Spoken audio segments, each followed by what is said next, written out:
A mysterious asset found in couple's home has quite the history.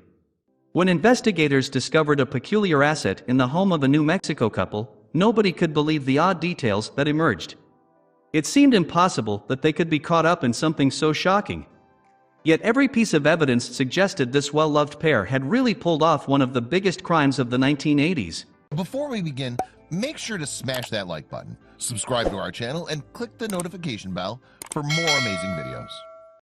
Rita and Jerry Alter always seemed like regular middle-class Americans. They lived off a modest teacher's salary and had lived in Cliff, New Mexico, since the late 1970s.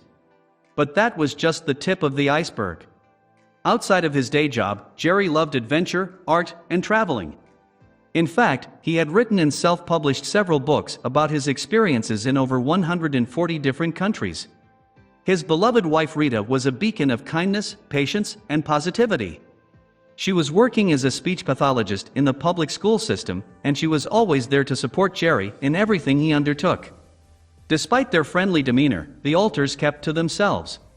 Their neighbors reported that they were a lovely couple, but hard to really know, which explains how they were able to keep a secret for decades.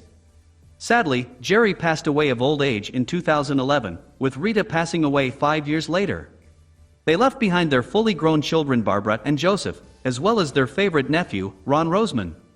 Because Ron lived closer to the Cliff home than Barbara or Joseph, he was left in charge of the Alters' estate and assets. He ended up putting their home up for sale and inviting antique dealers to assess their possessions. One of these art dealers was David Van Auker from Silver City, who walked through the Alters' home and quickly found himself drawn to one particular piece of art. The painting was a mid-20th century painting featuring an abstract interpretation of a nude woman, which hung in the master bedroom, away from any prying eyes. Unable to let the painting go, and afraid that somebody else might snatch it up, Van Auker bid $2,000 for all of the estate's assets. It wasn't as much as Ron had hoped for, but he was happy to finish up the transactions. As soon as Van Auker returned to Silver City, the painting kept intruding on his thoughts. He just knew that he had something special in his car and was determined to find out what it was. Luckily for him, Silver City is home to an unusually large population of local and revered artists, many of which often went to Van Auker's antique store to add to their own collections. A few days after Van Auker placed the abstract on display in his store, an artist with a sharp eye dropped in and immediately recognized the piece as a work of a very famous artist. "That's a Willem de Kooning," he exclaimed. De Kooning was a Dutch expressionist who moved to the United States in the 1960s and became the highest-paid Dutch painter of all time.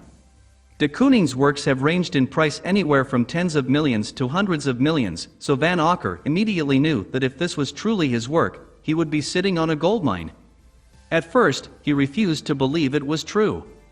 There was no way that he had just stumbled upon a painting of that kind of historical and monetary value in the home of a schoolteacher in a small town in New Mexico, right? Still, it was only natural for Van Auker to secretly hope that it was true, and as more and more customers pointed out the resemblance to de Kooning's works, he had to stop wondering and find out once and for all. When he began to research the painter properly, the art dealer couldn't believe his eyes.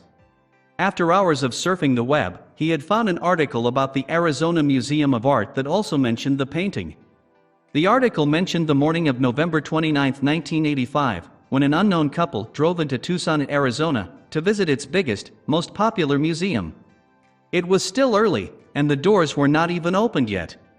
A local security guard was unlocking the entrance to admit a member of staff to enter the premises when a young man and an older woman approached him and struck up a conversation.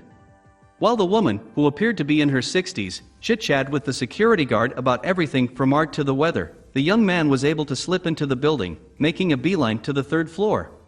After only a few minutes, the man reappeared by the woman's side, and rather than going into the museum, they made a hasty exit. The fact that they didn't actually stay to visit the museum was highly suspicious to the guard who went to investigate. As it turns out, he was the only security personnel on the grounds at the time, and there were no surveillance cameras. However, it quickly became clear what the mysterious man was after. On the third floor, an incredible painting was missing from its frame, Womanoker by Willem de Kooning. The police found no fingerprints. Their only clue was the rust-colored sports car, no license plate number. De Kooning, who died in 1997, was one of the most prominent painters of the mid-century abstract expressionist movement. Woman 3, another painting in the same series as W, sold for $137 million. Since de Kooning's works remain some of the most marketable art pieces in the world to this day, the mystery of the stolen painting would simply not fly, and yet it remained unsolved for decades. As antique shop owner Van Auker read the article about the robbery over and over again, the reality of the situation truly began to dawn on him. He may be in possession of an invaluable, stolen piece of history. That night, he lay awake holding a gun, ready to protect the painting at all costs. He had already contacted the museum in Tucson, and the top brass there planned to visit him the next day to investigate. The professionals were truly in disbelief when they first viewed the piece. Soon de Kooning's signature was analyzed by a handwriting expert while chemicals were used to determine the age of the painting. Finally, the results were in. The painting was the real thing. The Alters did not just have a world-famous painting hanging in their bedroom, they had a stolen world-famous painting hanging in their bedroom. Still, the question remained, how did these middle-class folks even come across an art piece that was now worth $160 million? Did they realize its worth, or could they even be the culprits? Over the course of the following months, details surfaced suggesting that the quiet couple were not quite as innocent as they seemed to be. Once the investigation started, certain aspects of their lives just didn't add up. The pair enjoyed an expensive lifestyle of travel and leisure despite earning their limited income. Even more surprising was the $1 million they had in their savings account by the time they passed. Their amazed but loyal nephew, Ron Roseman, simply believed that his aunt and uncle had made some good investments and were careful with their money, but there was no evidence that could confirm this. Unfortunately for Ron, more incriminating evidence was found. In 2018, a photograph surfaced that confirmed Jerry and Rita were in Tucson for Thanksgiving in 1985, just a day before the museum was robbed. Investigative journalists also found that Jerry Alter drove a similar sports car as was described by the security guard. Also, both of their detailed daily journal entries were empty on the day of the robbery. Many believe that a police sketch bears a striking resemblance to the couple. Some have suggested that the young man was the Alter's son Joseph, a disguised Jerry taking on the role of the female suspect. As if things didn't look bad enough, a short story surfaced that was written by Jerry himself. It was the story of two women who befriended a security guard, only to steal an emerald jewel from under the unsuspecting guard's nose. At the end of the story, the women placed the jewel on display in a spot where only she could see it. This could not be a coincidence, it was the story of the de Kooning painting heist in disguise. Even though all the signs pointed to the late Rita and Jerry Alter being guilty of stealing the painting, the evidence was all circumstantial. As of February of 2019, the case was still open. People who knew the Alters doubted they would do something like that, and claimed the police sketches didn't actually look like them.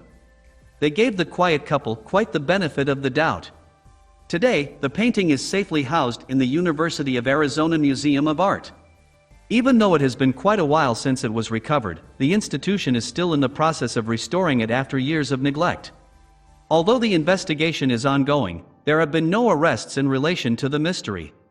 The world will never know whether the Alters pulled off this heist, but their family was hardly the first to find something strange tucked away in their house. Please share this with your friends and family.